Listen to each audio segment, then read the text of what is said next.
It's funny that like yesterday's signifiers of empty commercialism, like malls and fast food restaurants Hmm. and whatnot, they're now modern like vintage fetish objects of like comfort and something we can never have again.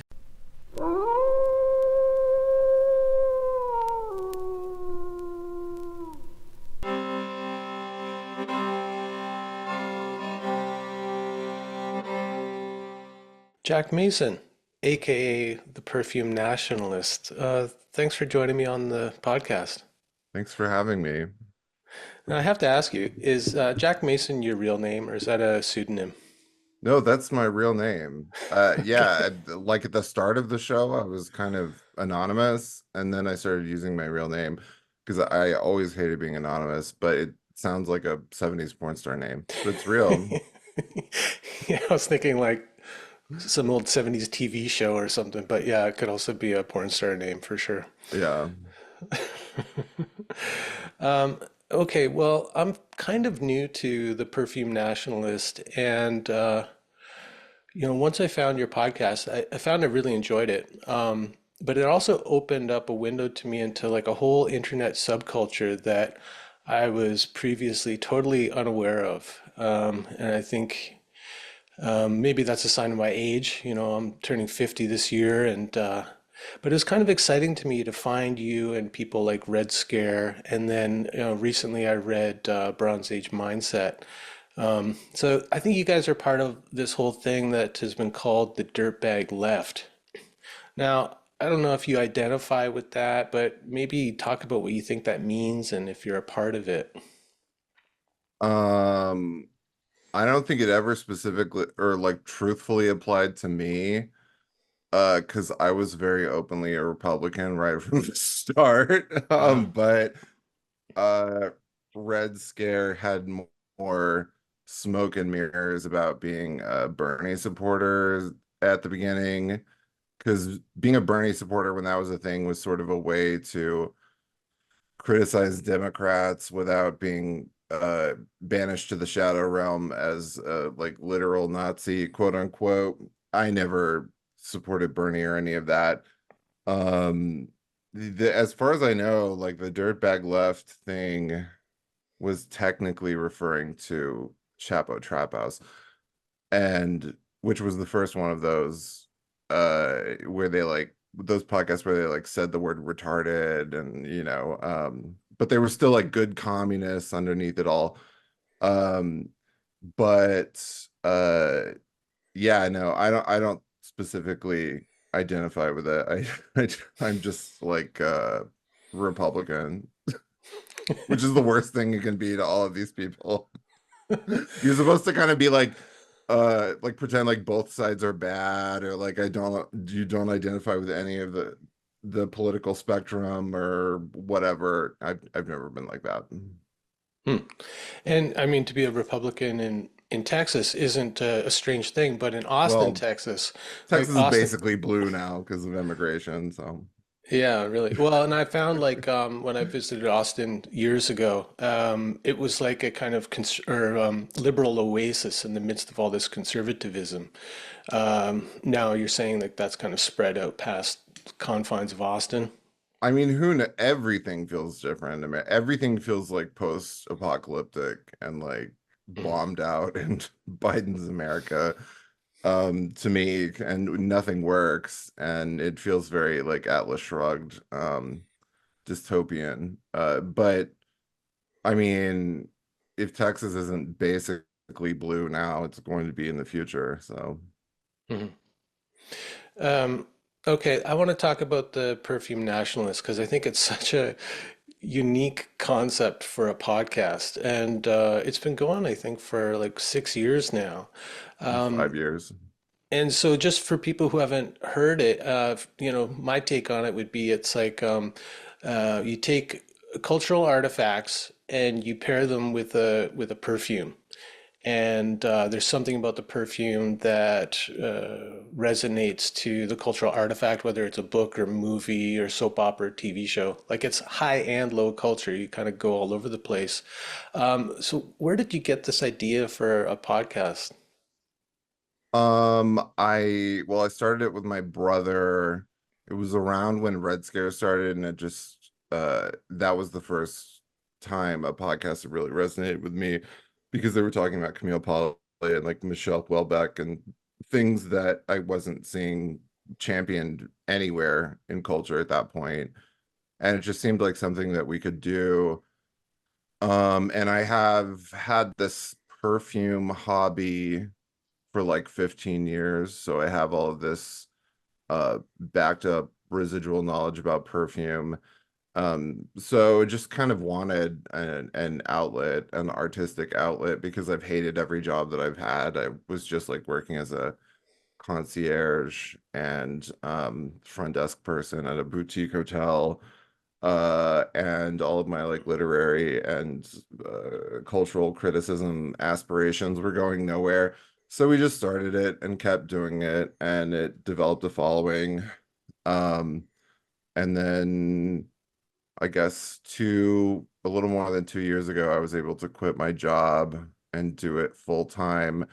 Um, it's just years of backed up knowledge about obsessively thinking about soap operas and perfume and movies and books.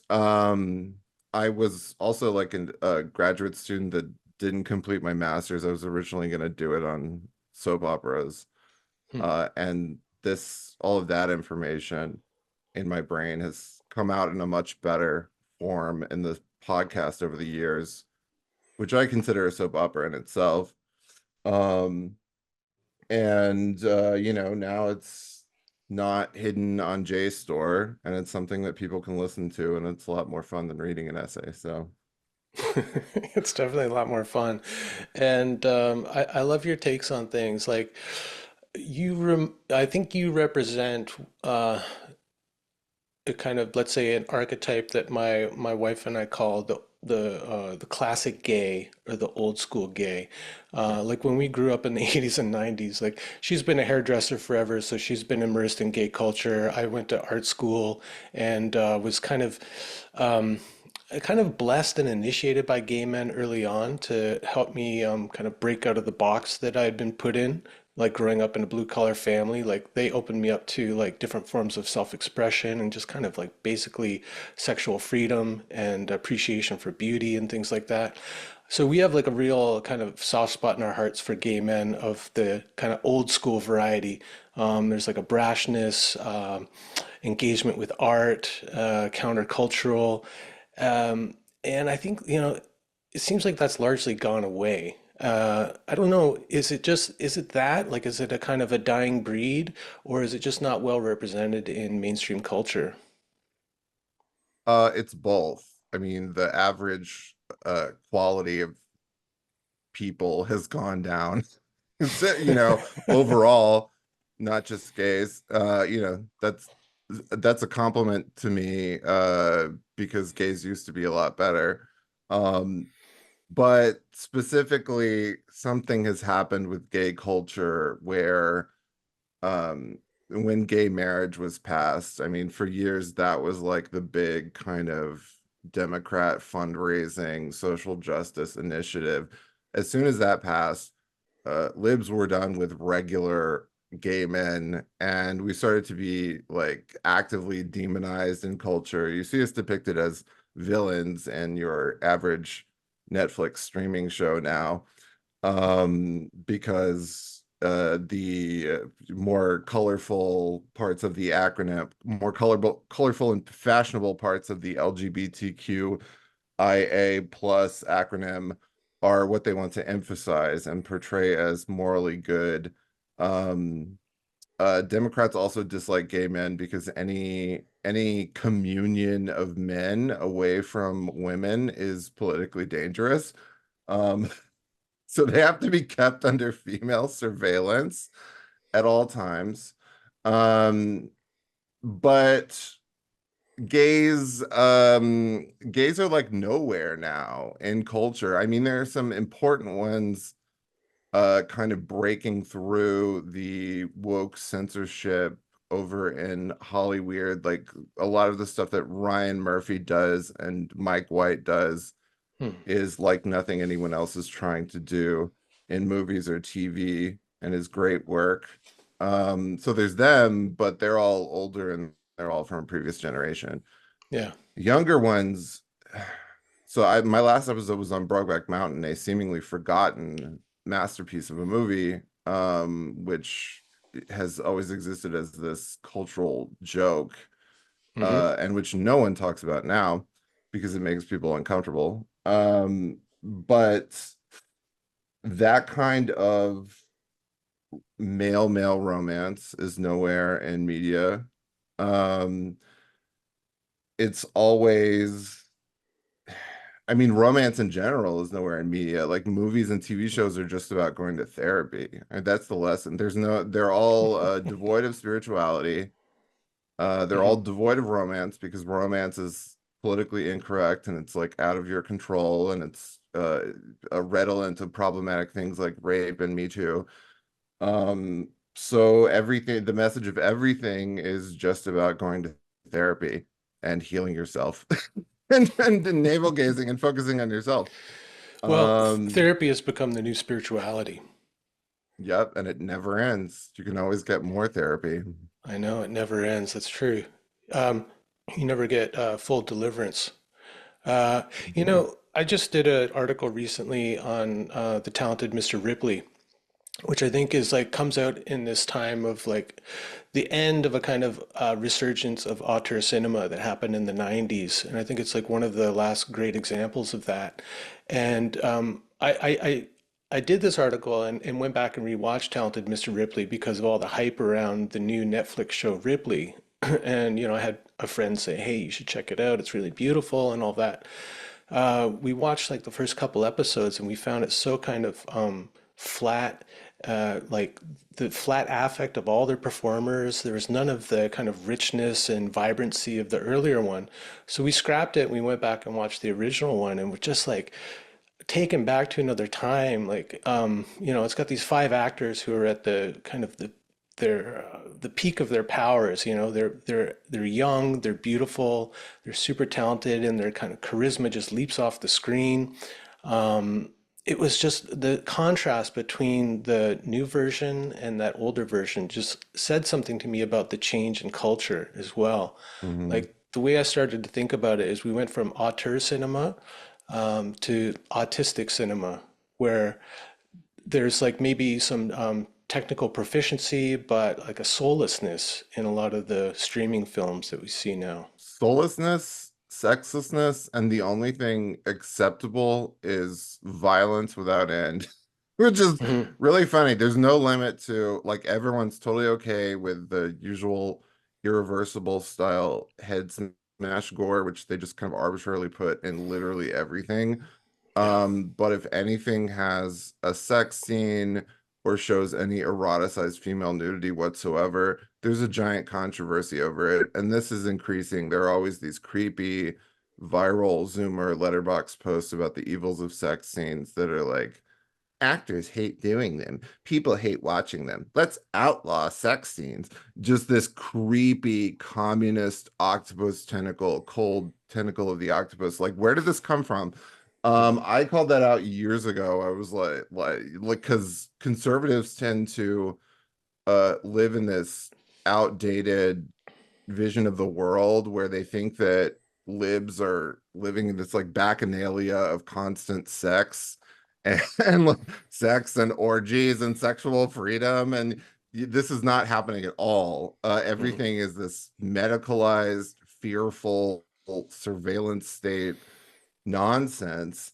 But in terms of why the overall quality of movies and TV is so low and everything is so muted right now. I mean, you can't truthfully diagnose the problem without blaming it all on Democrats and liberalism and DEI initiatives and just years of ideological conditioning that fiction has to be written by a set of rules as social justice propaganda, uh, uh, representing idealized minorities and demonizing the right people. It's just been so long. And then the whole world was destroyed by 2 years of COVID too, so everyone's brain is fried there. And then Hollywood itself is just this like dying corpse where things don't really get made, and there's constant strikes, and it's like things have gotten a little better in the last couple of years. Like there have been a handful of really good movies every year. But the DEI initiatives basically work as this Brechtian alienation technique that takes you out of the narrative.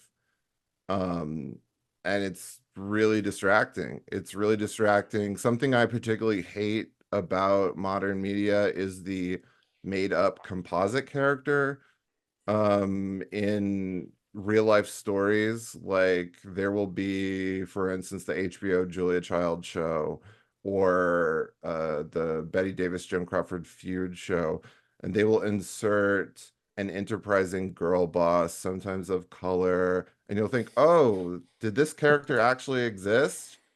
And they're always right about everything. The patriarchy is always trying to keep them down. And you look it up, and they're hidden deep in the Wikipedia page. It says this character never actually existed. It's a composite character of many strong women who were assumed to exist. That is the most evil thing in today's media. And they did it with the Ryan Murphy Halston series, particularly hit me because part of it's about the making of the Halston perfume.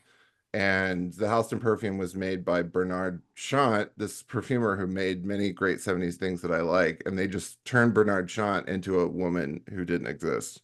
Hmm. Wow. Um, yeah, jeez. Yeah, it really is a sad state of affairs out there. Now, you did a course, I think a couple years ago on Thaddeus Russell's platform entitled "The End of Beauty," and I think like what you're talking about here, this critique of pop culture, it has something to do with that. Like, there's something about, I think, like not only the end of real beauty, but also like, I mean, everything has become so kind of bland and sterile. Like, I've even seen a movement with younger people in graphic design to do things that are like really intentionally ugly. And I think even that's better than the kind of bland, sterile, modernist aesthetic that has dominated mainstream culture. So I think like there is a movement toward just pushing for to say something, even if it's like being overtly ugly. I mean, do you see that these things are related, like the lack of beauty and the lack of like kind of transgressive ugliness as well? Yeah, there's so many different wings of it to discuss. Architecture being Hmm. one of the most noticeable because uh around like in the mid 2010s, when everything started getting torn down and remade as a gray clapboard, vaguely mid-century modern shoebox, and all the like condos and everything look like that, everything became gunmetal gray. um it's been so long of this that basically that seems to be the default style for everything until we're all dead. And it's not just as if you can snap your fingers and have your 80s carpeted dynasty fantasy if you want to. It's like the materials don't exist to create anything else, and people don't exist to create anything else. So again, it's that Atlas Shrugged dystopia of just general malaise and uh irresponsibility and incapability of doing anything better because any technical skill was demonized for so long. So there's that, and by now it's a very mainstream observation to point out that like fast food restaurants like McDonald's and everything look really ugly now, and wow, didn't they look cool in the 80s, and they were kind of warm looking, and their marketing evoked family or whatever. Like I was saying this a long time ago. I guess it took people a long time to realize that because the general cultural stigma against appreciating anything about like fast food or capitalism or marketing is so strong, especially after the dreaded super the effects of the dreaded 2000s documentary Super Size Me, which went a long way in creating the modern libtard. Um, so yeah, and now the chains themselves are kind of capitalizing in small ways on that nostalgia, like Pizza Hut, they're sort of using the old logo and Hmm. trying to rebrand them as Pizza Hut Classic. And McDonald's, even though the restaurants themselves don't exist, they'll like do these 80s vaporwave looking commercials that are obviously capitalizing on that. Hmm. And at this point, it's all become a little depressing to me, and I don't want to live in the past or in this eternal like return nostalgia. So there's architecture, and then a big, you know, part of the impetus of my podcast and the kind of theory of my podcast was that perfume itself is a rebellion against the what I call the neoliberal state, even though that's a word I don't know what it means. I just started using it to mean gray McDonald's, and people seem to know what I'm talking about. A rebellion against the 2010s gray liberal depression state.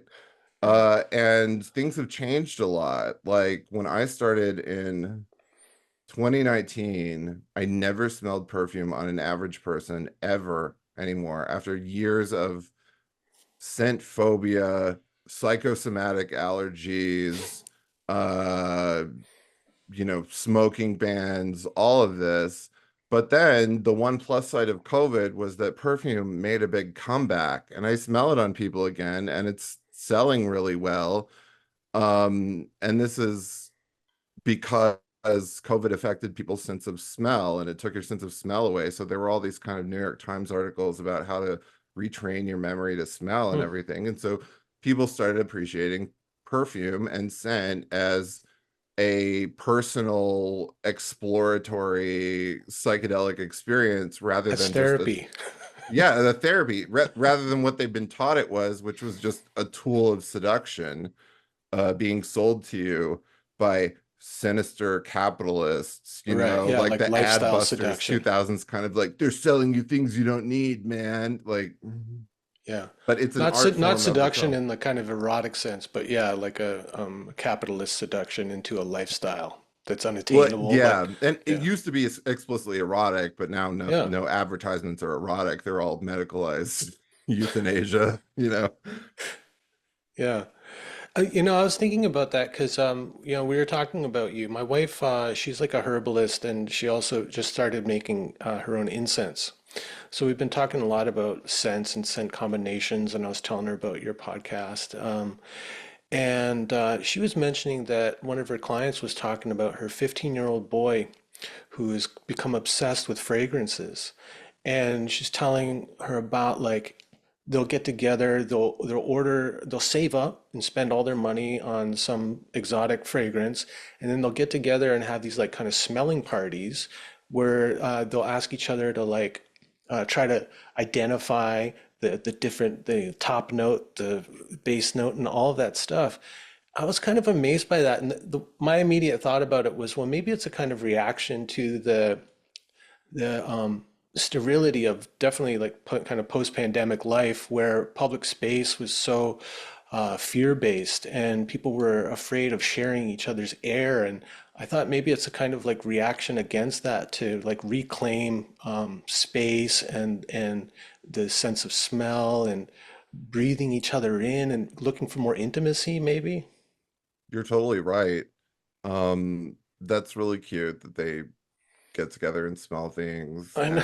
and save up. I And then love to I've hear seen that. like YouTube videos since because I was like, is this really a thing or is this just like one anecdote?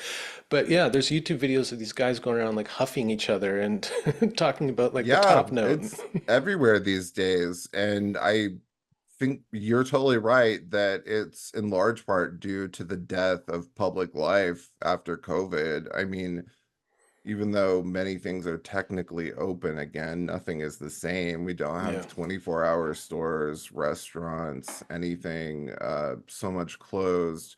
So, and the world in general is just so ugly and divisive and politically charged that I think that people are looking inward toward domestic pleasures to take them out of it, which is what I've always been about as a Cancer who values the home. I love the home. I love smells. I love TV. I love food. I love soap operas. All these things that are kind of made fun of, but scent is the sense that has been most neglected and most misunderstood because, as they always say, it's the most mysterious thing. It Mhm. takes you back in the cliched Proustian way, out of your control, to memories uh, that can sometimes be beautiful, sometimes be painful. Um, but perfume has it fell out of fashion so hard for several decades because of several things. The rise of psychosomatic allergies as a trend, as a kind of upper middle class, largely female trend. If you've seen my favorite movie, Todd Haynes' Safe, Yeah, a few uh, times. from 1995, it's Julianne all Moore. about this. Mhm. I'm I have no doubt that some people have real allergies, but a lot of people just make them up or imagine themselves into them. And that dovetailed also with the start of smoking bans in the late 80s, which was a huge hit to public spaces and was kind of an experiment in deputizing citizens to be little policemen for free against some larger uh societal evil that they were allowed to police. And that Mhm. kind of, I mean, as far as I know, secondhand smoke it's been proven to not be bad. But regardless of like how good or bad tobacco smoking is for you, the effect of that on public spaces and on society in general is everywhere, because things like concerts, restaurants, whatever, you used to hang out and talk with people for a long time. Now, if there are any smokers, it's this constant back and forth, indoor, outdoor. Now you can't even really smoke outside in many cities. Um, just nothing encourages hanging out, talking, communing. Um, and with smoking bans, that kind of ideology was turned into so many different things. This overall valuing and worship of weakness and like Mhm. uh sickliness, like it be Sensitivity. Mhm. sensitivity, like in the 2000s, gluten allergies became a huge trend that has largely gone away. And but it's always about like, I'm the most sensitive person in the room and I'm deputized. Like if you assert your power in this way by like putting smell into the air, then you're harming me. Mhm. It just keeps people on edge. Whereas they used to, people like that used to just tolerate scent and stuff in public spaces, because like what else could they do? Yeah. Yeah. It's all connected, but I'm really happy to see this the last few years, this mainstream appreciation of scent as a personal psychedelic exploratory experience. Hey, I want to take a moment to speak with you about this channel. Currently, only 11% of viewers are subscribed to the channel. I think those numbers are terrible. So, if you're enjoying this content and you want to help out the channel, please take a moment right now to like this video and subscribe. And if you really want to help out the channel, you can become a member of the Howl in the Wilderness Patreon, which will give you access to early release of full ad-free episodes plus access to the archive of the first 100 episodes of this podcast. It would really help me out and allow me to keep creating content like the interview that you're watching right now. Okay, thanks so much. Now, back to the interview. Hmm. hmm Yeah, I've been a yoga teacher in the past. My wife works at hair salons, so we've talked about the kind of what sensitivity that we encounter, and we've kind of identified that it's a particular demographic of person. And we were talking about this just over dinner. I think it has something to do with like it's usually like women who are stuck in like bureaucratic jobs where they have no power. And this is one way that they can kind of assert their power because, like, a kind of medical sensitivity or allergy is something that people can't really argue with. And yet you can control like a whole space with this self-diagnosis. So I think it's like an attempt to like an unconscious attempt to regain some kind of power and control in life. You hit the nail on the head right there. I mean, there are lots of little power plays like that that happen in the female dominated workplace, and that is a big one. I mean, it's like the eradication of the scented person themselves is merely part of the ongoing drama that they enjoy creating. Because like women in offices love just creating little like plot lines, like where like there's a bad person that they can talk about for like months and months leading up to like the final the final solution where the email gets sent out saying like no one is allowed to wear scent or whatever. But yeah, it's all just And then the passive aggressive sign goes up in the break room. yeah, it's all their misdirected maternal energy that in another time would probably go to like hurting children around, but now Well, goes and to obsess. They're also the are you familiar with what women do with food in the workplace? Because this is another level like of the like, labeling stuff in the fridge and things like well, that, or also the cookies. They love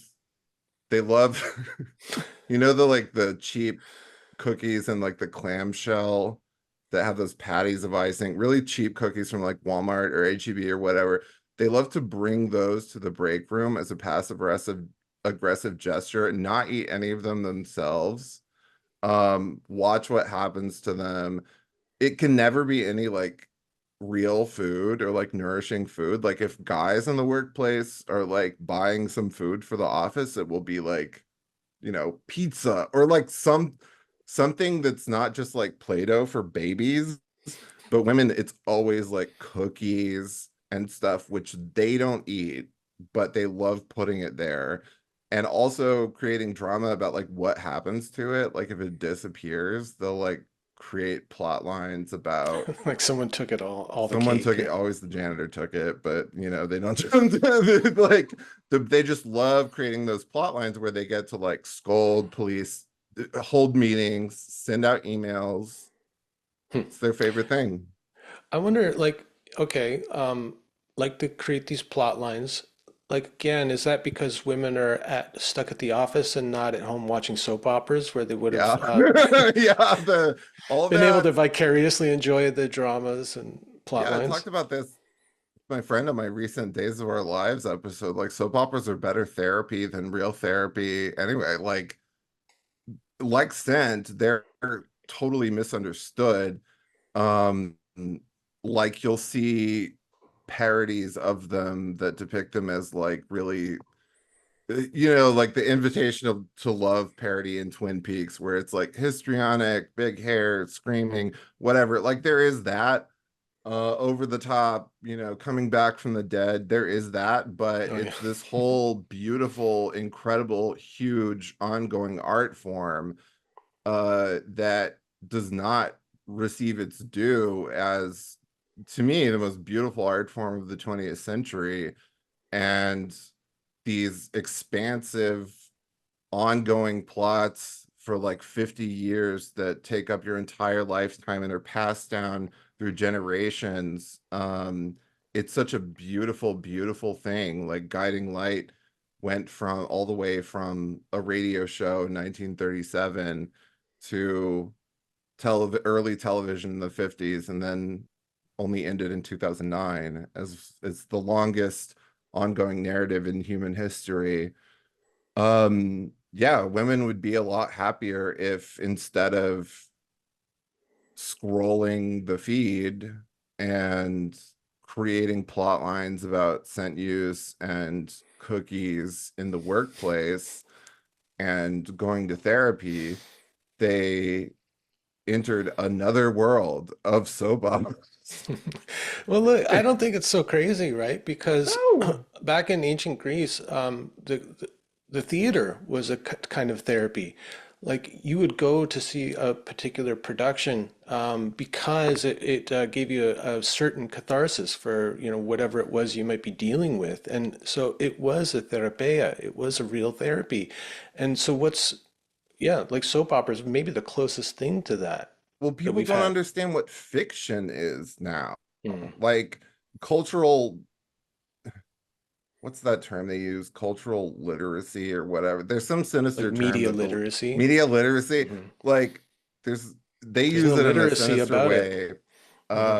But like understanding the purpose that fiction and imagination should serve, that's completely gone because of so many years of this indoctrinated woke stuff about how everything should just meet certain guidelines of diversity and messaging that young people don't even like understand how to appreciate a work of art or what fiction is supposed to be, not to mention all the cultural appropriation rules where that limit the imagination, where only the person who is of the specified race of the made up character or whatever is allowed to speak from that experience, which is nonsense because a Hmm. masterpiece like Brokeback Mountain was so good because no gay people were involved in the making of it. It was written by, the story was written by a woman, acted by straight men, directed by a straight man. It Uh, was an act of imagination, not an act of ideology. yeah. Yeah. And soap operas, your block of soaps in the afternoon, it was just a fictional escape. It's like a catharsis. It was, they were always stigmatized from the earliest days as like this time wasting tool of capitalism. Did you know it's just soap companies making up something to feed you Right. commercials? Like, yeah, this is what all television is, but just because it's like bankrolled by capitalism does not mean that great art cannot be made. I mean, with movies are the same thing. So Well, if you you think about it, like it's I'm just thinking like a housewife in the 50s, 60s, 70s, until women really were pushed to go into the workplace. Uh, they maybe couldn't sit around and read novels like they used to, but they could watch soap operas and have them on in the background while they cooked or cleaned or took care of the kids. So yeah, maybe it's even replacing the literacy of the kind of pre-television era and serving the same function in a way. yes, and I mean, going back to early serialized fiction, the way that people used to read was not always just sitting attentively with a book. Like Samuel Richardson's Clarissa, one of my favorite novels, one of the first big blockbuster novels. It was like often read publicly. Like people are very um have this very perfectionist view of how you're supposed to attentively consume media, and it varies depending on what you're doing. Like some things obviously require more attention than others. If you're reading some like experimental avant-garde nonsense, I guess it requires more attention than other stuff. But you mentioned my like war on beauty class that I taught. Part of my big message is that people should slow down, read big, expansive works of fiction, watch soap operas. The pace of everything, the pace of like today's streaming shows and the way that the narrative is delivered is so lame to me because we get these like 10 episode little seasons that are like dropped down a year apart, and exposition is frowned upon. So like the soap operas, they would always kind of like repeat what had Hmm. happened in the past as a helpful tool for the viewer. But now everything is like oblique and mysterious, and never explains what's happening. So you just get constant confusing plot for 10 episodes a year. Whereas soaps were designed to be viewed intermittently, which enters your brain in a different way. And I think that podcasts are the same, and radio shows in general are the same thing. You don't have to hear attentively every word. Uh, you put it on in the background, you go about your business, it's part of your routine. You can clean the house, you can go in and out of the room.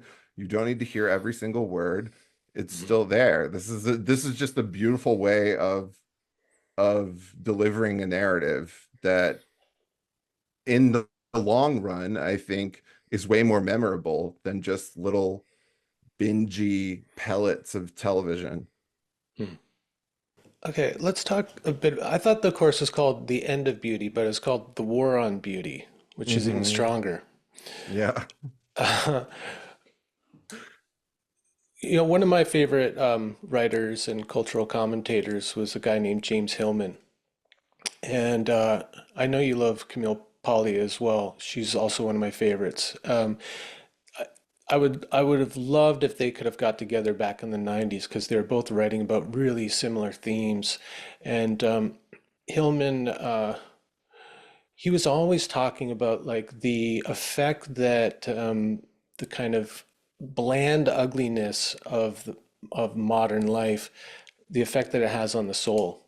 Like he would talk about, the kind of styrofoam drop ceilings in an office and the fluorescent lighting and, these kind of like mundane details of the modern world, but how they actually really had a really bad effect on our souls. So, I mean, he was talking about that back in the 80s and 90s and things like that. And it seems like things have like only gotten worse, unfortunately. No one's really paid much attention to that. Now, what do you think? You think it's more like you're talking about a war on beauty. So, is it just like not just an ignorance of beauty or a lack of attention to beauty, but you think it's actually something more pernicious? Yeah, it's a sinister communist demoralization plot. So that people don't know there can be anything better. Oh no. But it's funny that like yesterday's signifiers of empty commercialism, like malls and fast food restaurants Hmm. and whatnot, they're now modern like vintage fetish objects of like comfort and something we can never have again. Because you know how like Gen Xers used to always demonize malls and be like, I don't go to the mall, man. Oh yes, Like, we and did. everything has that like Dawn of the Dead message of like people are zombies going to the mall, man. It's true. uh like now everyone is obsessed with, now because of the death of physical retail, everyone is obsessed with like old malls, and you know the whole uh genre of musical genre and aesthetic genre of vaporwave is like about this fetishizing of old 80s malls and everything. um so it's just funny to me how what's Yeah. one generation's signifier of emptiness is the next generation's uh comfy home-like fetish objects that they can Yeah. never attain again. Yeah, no, it's so true. And like listening to your podcast, it actually had me kind of appreciating the mall in a way. And I started to remember like what it was like to go to the mall when I was a kid. Like there would be like a fountain in the middle. There was one mall we went to that had this whole kind of like jungle thing going on in the middle with actual like live birds and things in it.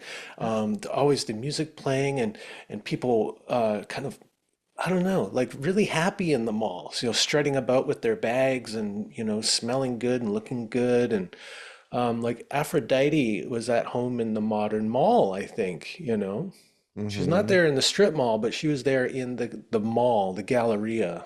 Well, shadowy forces of demoralization prepare you for a long time to think that what you want is the new austerity.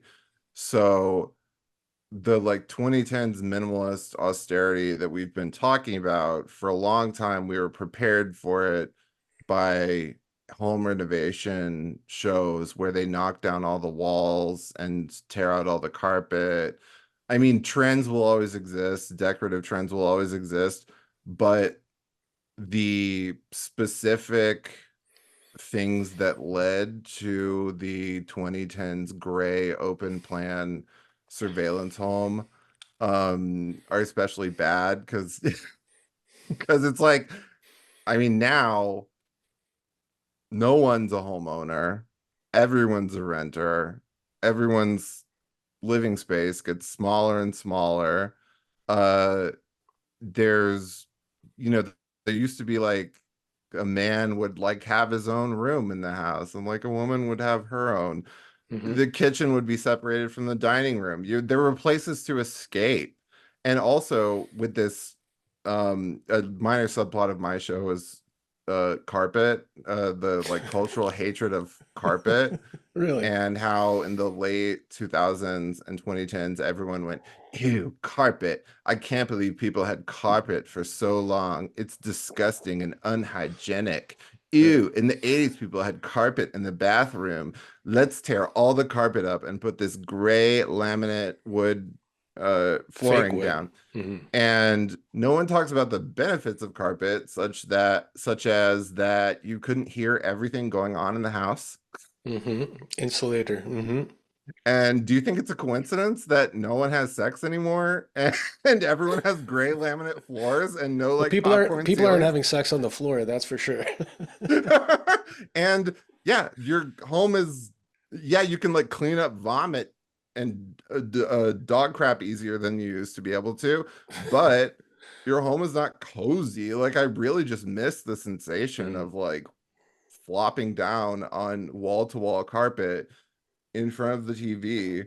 And it's not the same with rugs. It can't be the same with rugs. It's just, But there's something too, like I noticed. I've lived some of my life in the States, and one of the big cultural differences I noticed right away was that in Canada we always take our shoes off at the door, and you never wear shoes inside someone's house.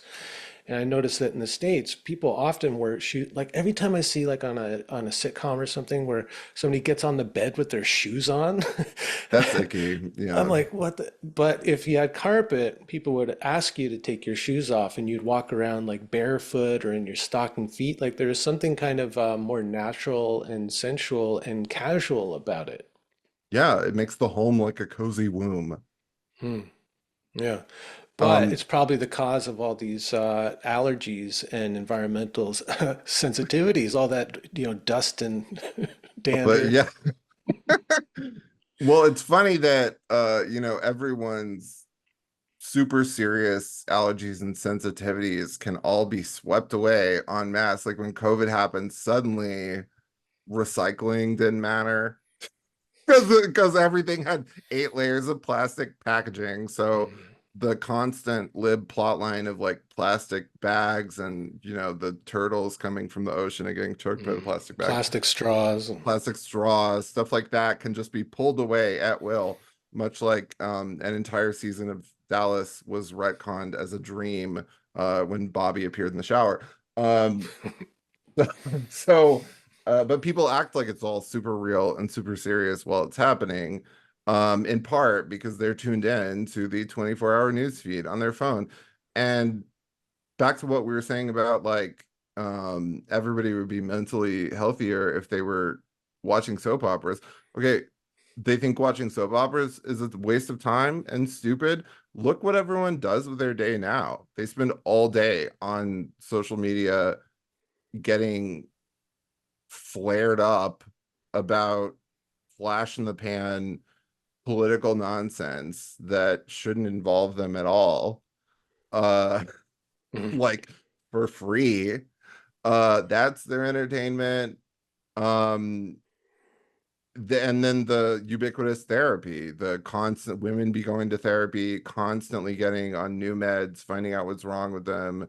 I mean, that has replaced just simply watching a beautiful fictional show for a little escape in the afternoon. Hmm. Um, The old romance novels, like my mom always had a kind of 4-inch thick Daniel Steele book kicking around, that was like read in the bathtub, on the beach, like, everywhere. yeah. Um, People should read fiction again. There's this stigma attached I to really think so. fiction, which I think originated with the Jon Stewart Daily Show, Flying Spaghetti Monster, 2000s AP History Libs. I'm not sure, but at a certain point, I don't get that reference, but uh, like the Daily Show, Colbert Report, West Wing, all this like early lib stuff from like when I was in high school, Mhm. where like a student who made good grades and was in all AP classes like signified how sophisticated they were by getting a New York Times subscription. Um, that The distrust of fiction, I think, originated from that point. Because at a certain point, people started going, "Oh, I don't read fiction." Like, have you heard that? Like, people go, "I Hmm. don't read fiction." Yeah, lamentably, I hear it a lot. Like I Hmm. read self-help books. It's not, I was going to say history, but it's not even that people are reading history, but it's mostly like self-help books. Yeah, and the funny thing is, even though nobody is reading fiction or not reading any like big books like regular people used to, everyone still pretends to exist in this world of like William F. Buckley and Norman Mailer and like cultural critics and like high stakes literary fiction that the average person is consuming. So they call stuff like the big shopping and fucking romance novels of the 80s and 70s and popular fiction of that time, which is all way more intelligent and sophisticated and funny than anything of Mm. today. Like no writer of today would be capable of something like Scruples. They'll still call that like trash, Trash. Yeah. as if we're still living in a world where the average person is like subscribed to the book of the month club and reading, advise and consent and exodus and from here to eternity and Yeah, all like this. really, these like 1,000-page novels, right? They're like With like dumb people used to complex read. plot lines and things. Like, yeah. Well, I think like there's been a lowering of, like intelligence on a level, and a lot of it has to do with getting away from reading long form novels and things like that, and everything being broken up into these little bite-sized chunks. Like even the editing style of TV shows and movies now is impossible for me to watch. It does something to my nervous system that I don't like, and I see the effects of it in other people, especially people who come to me for counseling. It's like, no wonder you're so kind of scattered and anxious. Look at the media you're taking in. It's like kind of Uh-huh. programming your nervous system in this way, and it's Yeah. not a good way. Yeah. So, I mean, like what you down said about to slowing down, getting immersed in long form dramas and things like that, I think you're right. That is a good therapy. it's good for the brain. It's good for the brain to concentrate on something. And like people's critical faculties and like what they think they should be getting from consuming art have deteriorated to such a degree that they think that like if they don't like something in the first 15 pages or 15 minutes, they should like give it up. And it's like not for them. It's like, no, you decide on something to read, you finish it, you scan your eyes over the page. It's just like nobody commits to anything because this deteriorating, like, again, this came from the 2010s and late 2000s, this like worship of comic books and like YA fiction for girls, where Mm. everybody suddenly became really proud of staying in this state of eternal stunted youth, and not ever reading or watching anything for adults, like Mm. just kind of staying forever with Harry Potter. Yeah.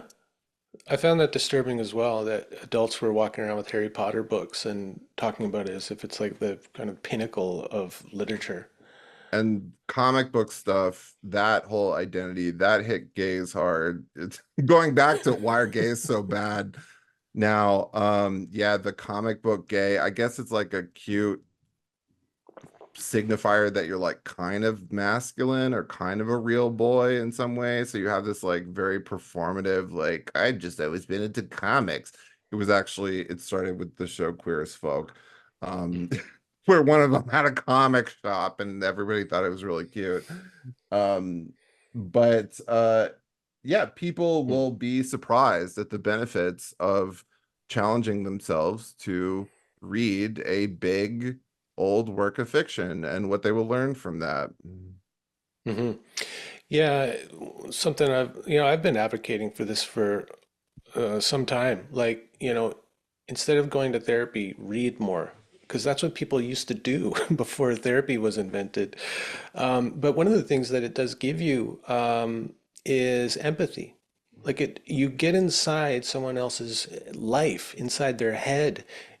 So there's a real intimacy to good fiction, and you get to experience what it's like to, walk a mile in somebody's shoes or go through like a lifetime with somebody. And that gives you, I think, a kind of psychological maturation and sophistication that is really, really lacking in today's culture. Absolutely. Yeah, completely true. Um, Another reason that today's gays are so mediocre is that they stay in this state of stunted development where they're only into gay things. So Mm, they don't become a full human being. So they're stuck in their like little world of gay worshipped music divas mm, and their identity politics where everything is about their gayness. Whereas if you develop interests that have nothing to do with being gay, then mhm. you are obviously a more well-rounded, fully formed human being, like reading books that don't have anything to do with divas or being gay. Yeah. Well, and then your sexuality is at least second place to some other aspect of your personality, right? Mhm. Like someone like Rob Halford. I mean, we didn't know for the longest time that he was gay. And then when it was like, oh, well, yeah, I get it. But so what? You Yeah. know, I don't think he faced any backlash from the metal community because he was gay, because it wasn't what he led with. He led with, everything else. Just as one example I can think of, Yeah. but And there are a lot from that generation. you can do so much if you have like a body of work or accomplishments that people appreciate instead of just staying in this navel gazing cycle of talking about yourself for the sake of talking about yourself. Mhm. Well, and then just like one facet of your life, like, your Yeah. sexual preference or whatever. Yeah, putting that front and center. Yeah, it's very limiting. And this is like, I think part of too, like what I would include with our idea of the the old school gay or the classic gay, um, is that there was no stereotype. I mean, there have always been kind of gay stereotypes, but they've always been kind of stupid. The kind of the louche, effeminate gay man waving around silk scarves. But like when I was growing up in the 90s, I mean, there was such a broad array of, homosexual male representation from, John Waters to some people like in the punk movement, all that stuff. Like I remember all the transgressive cinema of that time. Um, it was just, yeah, there's more diversity, I think, represented. Yeah. Well, now you're like queer icons or whatever aren't even gay. It's just like a straight man wearing like clown clothes, like Harry Styles Mm. or whatever, like Hmm. they're not even actually gay. Or like the kind of like hyper manicured queer eye type guys. Yeah, And when the I was looking sinister at, MSNBC lesbian, like Anderson Cooper, like Democrats all age into like becoming Rachel Maddow, like they all look like lesbians. Like there's that picture of like Barack Obama and Bruce Springsteen, like in black and white, like recording their podcast together, and they're both in these like skinny jeans, and they both look like Rachel Maddow.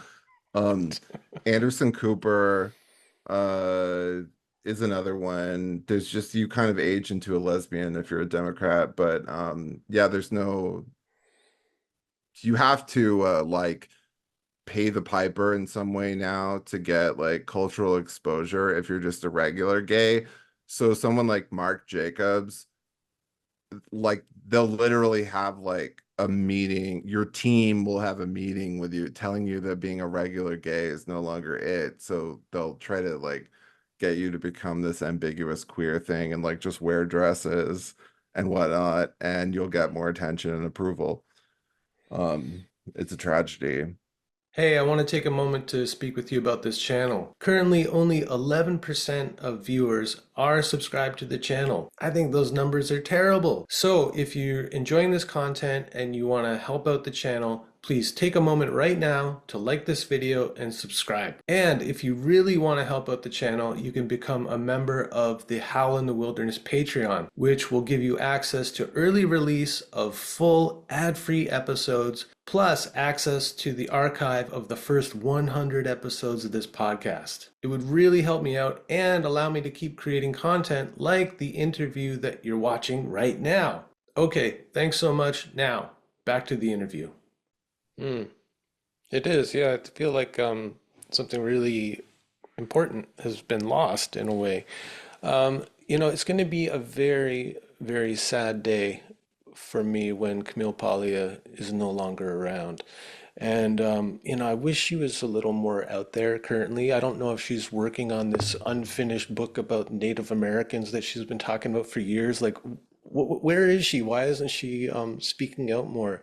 But Well, when I found you and I found Red Scare, I was really kind of excited that you guys were talking about Paglia, because she's still one of the people I can go to and listen to her read that really excites something in me. Like I'm always kind of like cheering when I hear her just go after culture and speak up for things that have been denigrated, like the working class or ideas of classical beauty and paganism and all of this stuff. I'm just like, man, what's going to happen when she's not around? But I'm yeah, so it's happy to see like exhilarating younger to read people like her. you guys keeping her spirit alive. No, thank you. That yeah, it's exhilarating to read her. And when I first got into her when I was 18 or 19, I found out about her through the DVD of Basic Instinct had a commentary track by her.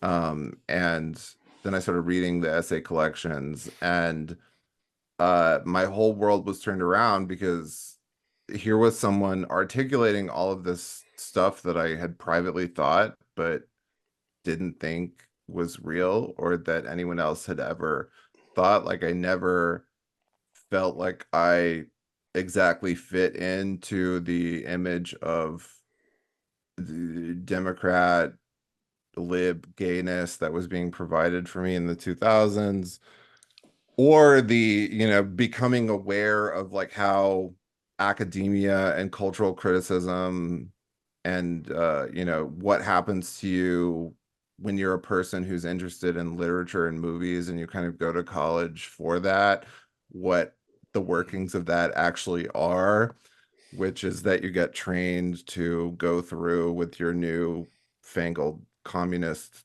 ideology with a red pen and like correct everything in the text, and you Mm, eventually hate movies and literature and think they're all in need of correction. But mhm. yeah, she completely changed my world. As for why she is more reclusive these days, there's the excuse of the eternal Native American work, which she's Her magnum I opus, man. her magnum opus, I which can't wait to read it. I love the image of her like poking around for arrowheads. But I think that I mean number one, she's pretty old now. So how Yeah, old is she? 70, you know, 70 she's something, yeah. she's pretty old, so I and she still teaches, so your energy gets lower, but also in the current climate, it got pretty bad for her a couple years ago when all of the gender goblin at her school were trying to get her fired. There were Mm, circulating petitions trying to get her fired for ironically transphobia when she herself has very deftly and smartly and sympathetically always identified as a gender non-conforming person. She was just speaking out against these invasive therapeutic medical solutions to all of this. Mhm. um and she, she's doing something right because she's always making right wingers and left wingers mad equally. um I think that people who lack imagination and who love rules and have no creativity and don't appreciate art really resent Camille Paglia. People who have worked their way up through the official academic career ladder really resent her because she exposes how so much of what you paid for is fake, like all of the post-structuralist Foucault jargon. It actually trains you to be a worse writer. And the most valuable thing that Camille Paglia imparted to me was making me always speak in an accessible manner to a general audience, not in oblique, confusing academic jargon only to be consumed by other academics. She also taught me that you can speak declaratively and strongly Mhm. your own opinions without obfuscating it, obscuring it with these excessive qualifications. Mhm. And it's a style of speaking that's so powerful, but it's the opposite of what you're taught to do. You're taught to be in this like Judith Butler, just like, we'll never know the truth, even though they really think they know the truth. Um, that kind of world. Well, But there is no truth in that world. yeah, there's no truth. But Everything's relative, baby. provocations. Polly had a kind of great media cycle, Mhm. like at the beginning of Trump, 2015, 2016, when she put out Provocations, which is her big compendium of like everything she's done since Yeah, it's like Sexual the career Personae. retrospective. Yeah. Career retrospective. It's clearly kind of intended as a swan song. It's a beautiful object. It's a perfect it's the sequel to Sexual Personae that never materialized. So she gave us that. She gave us that wonderful, the best podcast ever recorded, her interview with Jordan Peterson, from 2015, Where which they agree everyone, on everything. where they agree on everything. And watching that again recently, I was struck by how beautiful they both look. That like sunny lighting. Oh, I'm like, they both he's look so aged young and poorly, that beautiful. guy. Yeah. Well, yeah, he couldn't handle it. But I think the that vampires was of when he was, the vampires of the far right have got their fangs into yeah, him. truly. Um, But yeah, that was like kind of out of the blue. I mean, that was really her coming out, and I think like being on a really big platform for the first time in a long time, and then she was like kind of gone after that, you know. yeah. Um, I mean, I think she's probably sick of the way that things go now, which Mhm. is that they'll constantly clip some soundbite or bit of text out of context, and you'll get the daily or monthly or yearly hate about that, and everyone will call to deplatform you. Everyone willfully misunderstanding what's happening. But I think that um cold, horrible bug people are just on of all political stripes are instinctively repelled by Camille Paglia because she offers a path to freedom. Um, right wingers especially will often be repelled by her. And when I started podcasting and everything, uh,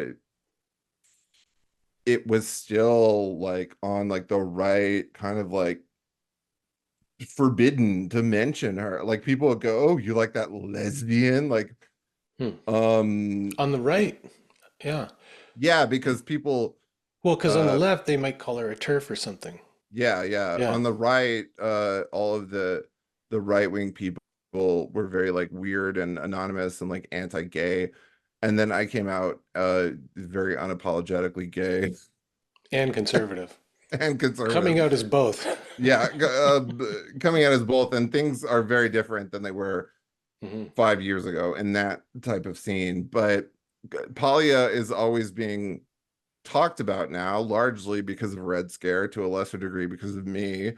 Um, but she's so fun to like exchange clips of. I mean, the clips of her old interviews that you find on YouTube make such good like memes and circulate so well on the internet. And it's also just, I think, amazing to people that there used to be a cultural critic like this just on regular TV who was so fearless and so wild and just called on by like every network to just talk Well, they knew about that she was going anything. to be a great TV, you Yeah. know? Like, one of the things I was thinking about is like, she was a master of that medium of like the panel talk show or even like a bit of a longer form, but it was still broken up into such little chunks. Like if you watch the Bill Maher kind of long form interview that he did with her, it's like these like little 30-second chunks before they go to the next commercial break.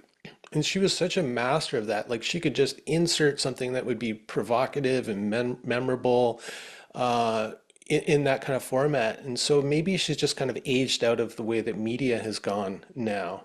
I don't know, like, you know, but it's like very interesting that those things that she said 30 years ago are still provocative.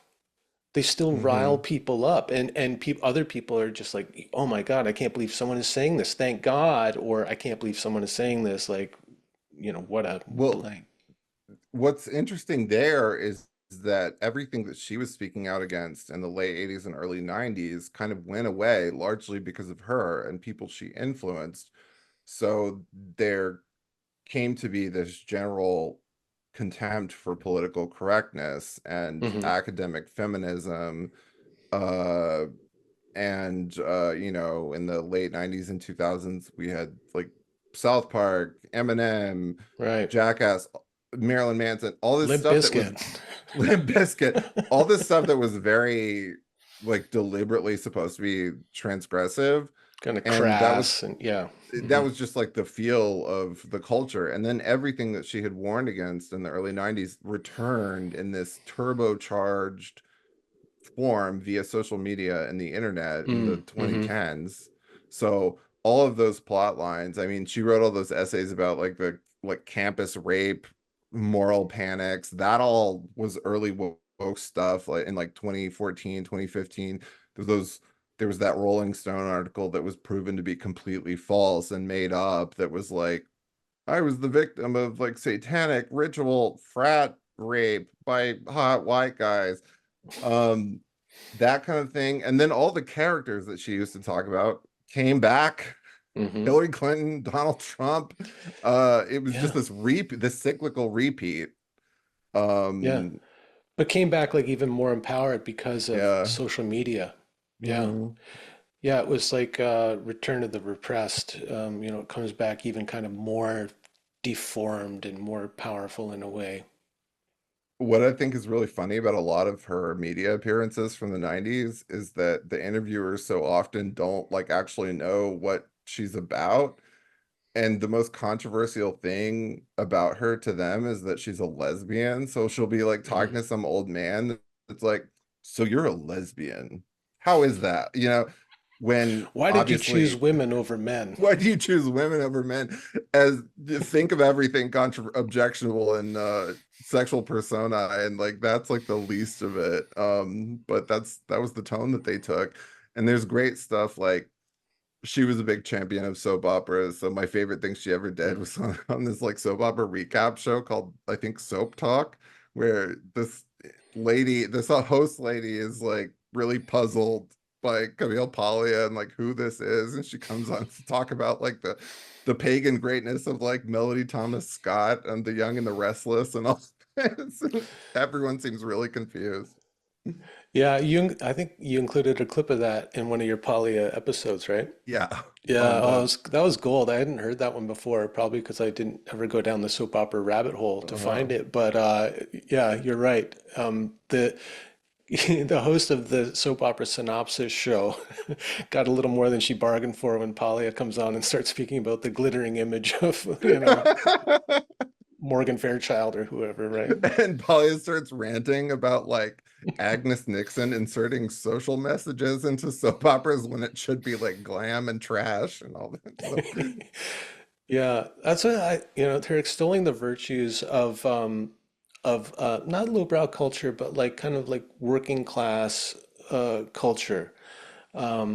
In language, like you said, speaking in ways that are discernible to non-academic, like real people, like the language of the streets. I always found that like incredibly refreshing and like affirming to me as someone who doesn't have a college degree, but engages, has always been a big reader and engages with big ideas, but I don't always have the kind of language that people in those spaces have.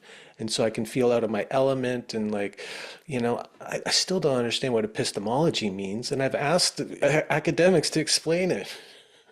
I don't know what it means either. But yeah, the best part of her book, Glittering Images, is the introduction where she like exalts the greatness of AM radio and Rush Limbaugh, where Oh, yeah. she says you hear middle class voices that you can hear nowhere else in American society.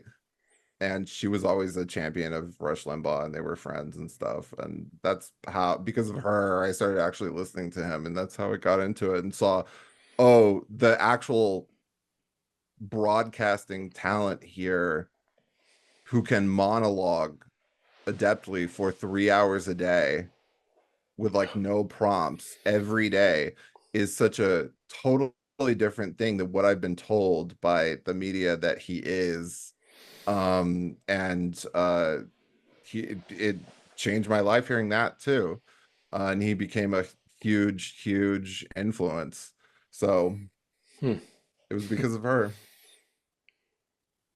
Yeah, I remember, back in the 90s, like Rush Limbaugh was a kind of cultural meme, like someone like Tucker Carlson is now, or even like He I was think so toward the much end of his better career, though. like Alex Jones, like he was Oh, always they can't compare. They can't well, compare. he was painted as a kind of a right-wing troll. Yeah.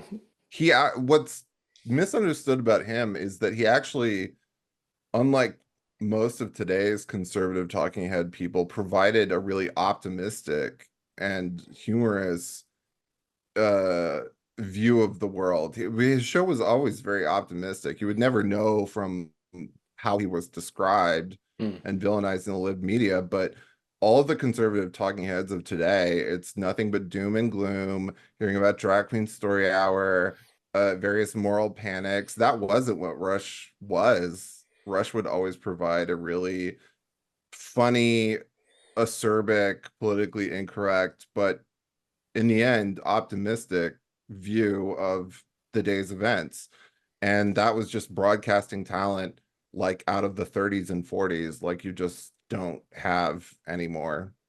Hmm. Yeah, and like the ability of people back then to kind of cross political lines and have conversations with anybody, that just seemed to be much more prevalent back then too. Hmm. Yeah, Yeah. whereas now it's like the media like deputizing you to cut off all of your conservative family members and friends explicitly. Yeah, like Hmm. the idea of any kind of like dialogue or whatever, that's just completely lost. I mean, they want you thrown in prison. Yeah. Well, it's very polarizing. Like even if you do see people from opposite sides of the aisle, it's always in a debate format. It's Hmm. never a dialogue, or rarely is, it seems like. And then you can like pluck clips from that and use it to score points against the person on social media, like kind of post mortem, ad infinitum. I can't tell you how many times I've seen Jordan Peterson clips used like that. Like he goes on someone's show or shows up at a public debate, and then the channel takes little clips from that and just kind of dunks on him, uh, Oh, for the I rest of the hate time. that. I hate that on all sides. Just The getting clicks. on the conservative side, it's the always like YouTube brain, like so and so defeats this liberal thing with facts and logic. Like Right. just so corny. It's a corny way of operating, and it's corny to base your entire output on recapping the news.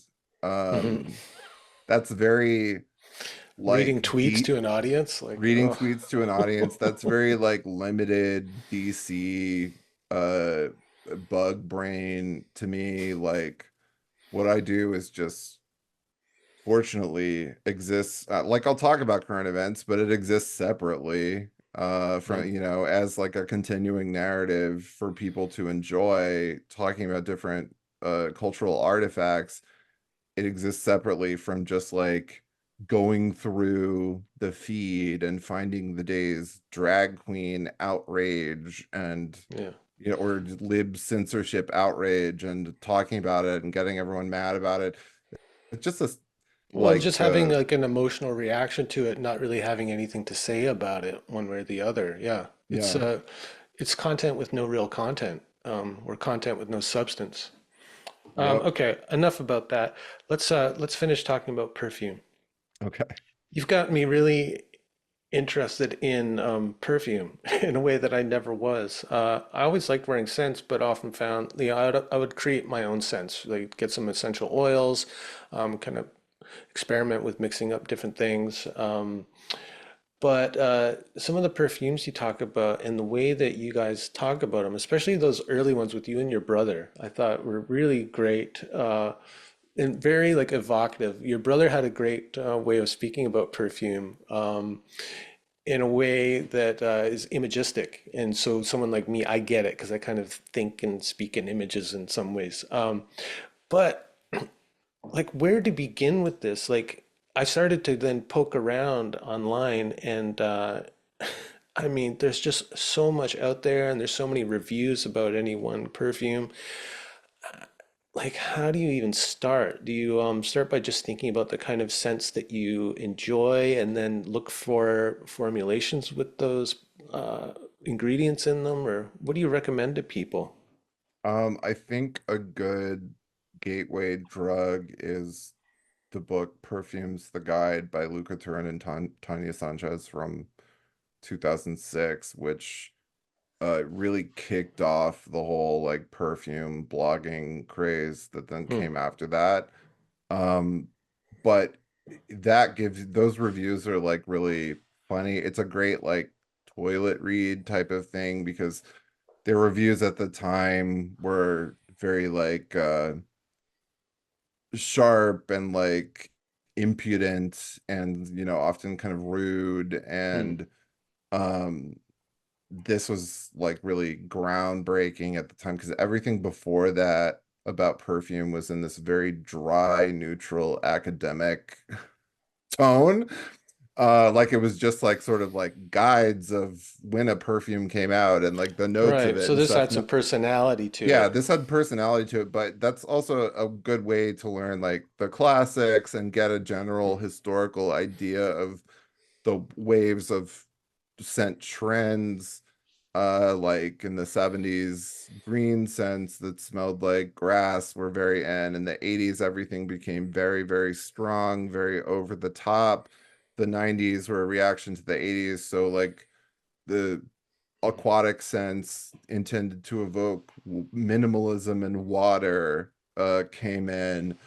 um and then just start smelling things. I mean, I think that my show provides a pretty good overview of classics. Like I think uh people get really into Angel when they Hmm. buy that because that had such good and evocative ads back in the day, and the scent is very strange and interesting and the bottle is very strange and interesting. So it's a good kind of learning tool to see how perfume as a phenomenon can be composed of this combination of a striking scent, advertising, and Hmm. just a general insouciance and disobedience of prior trends. Um, a lot of good stuff is really cheap. Um, there are those like sample websites which can be useful, like Surrender to Chance, but that's often more expensive than just like buying a bottle. Mm. I don't believe in an excessive need to test things. I believe in I'm a big believer in blind buying things and just simply Okay. deciding to like it, but also I like everything. Um, I'm really not picky. Yeah, I mean it started for me. I just kind of read that book and then went into the drugstore and saw Anais. I'd never bought a women's perfume before, and it was like $30. And I was like, oh, I saw that that was a classic. I bought it, and it went from there. Oh, yeah. So being followed by your curiosity, have like a sense of adventure. Yeah, and I like what you said about also like the aesthetics of it. Like when you talked about Yadigan, it wasn't only like the kind of ingredients, like the kind of scent profile that you talked about that I said, oh, those are kind of things that I like. These really kind of masculine, like leathers and earthy stuff and all of that. But then you talked about the ads, and I went and looked up some of the ads and looked at the bottle, and I said, like that, the aesthetics of everything surrounding the scent too, really evoke something for me and speak to me in a way. Um, I still haven't found a bottle. I mean, it looks like I might have to order one blind online, and like $100 bottle of something I've never smelled before, and that It's feels on discount websites, so it should be like $40. Or I don't know, you're in Canada, in right? So Canada, we're everything's so like eight limited up times here. more expensive there. Well, and Um, plus on the West Coast, like we don't even really have any big malls. Like we're on an island, so we're not in the big city of mhm. Vancouver. So our malls are, we have like kind of Canadian chains like the Bay, and they're really limited. And then also like out here, particularly on the island, there's a lot of people doing things like what would you call it? Like artisanal fragrance making. Like there are all these kind of like apothecary, witchy kind of things. Uh, Made with like locally foraged ingredients and sustainability and all that stuff. Like that's really dominant here, I think. Not so much Mhm. the kind of mass-produced commercial fragrances. So what I'm saying is like hard to find, but you've got me like Yeah, intrigued enough. I'm going to try to hunt something down. I mean, if you're near a big city that still has like a functioning mall with real stores, you can get some glimpse of the old retail experience. If there's an Estee Lauder counter, you can smell some classics there. You know, Chanel's, but really the in-person retail perfume buying experience has declined to such a degree since I started doing this that like unless you're just starting out, Hmm. it's like basically everything is kind of better as an online experience these days. But what was I gonna say? Yeah, the identity, like the advertising identity of the perfume, like they used to have such strong, amazing concepts, like Mm. these blockbuster perfumes. Now there's this profusion of releases. There are just tons and tons of releases every year, whereas there used to only be like one major release from a fashion house every few years. Um, so it would take time to develop a cult around it and develop an audience. But in the 70s and 80s, like perfumes had these names like Opium, Magie Noir, Obsession, Poison, just like wild avant-garde concepts that were often like Mysterious. scary and Hmm. mysterious. I mean, imagine releasing a perfume called Opium now or Poison With the with opiate crisis, no way. yeah, I know. And it's incredible that this was able to happen back then. It's like there was such an art to it, to shocking people, shocking and exciting people, this combination of scent and imagery. Mm. Hmm. Yeah, like something about scent. I mean, it's invasive. Like it's kind of surrounding your body and it will enter someone else's space and there's not a lot that they can do about it.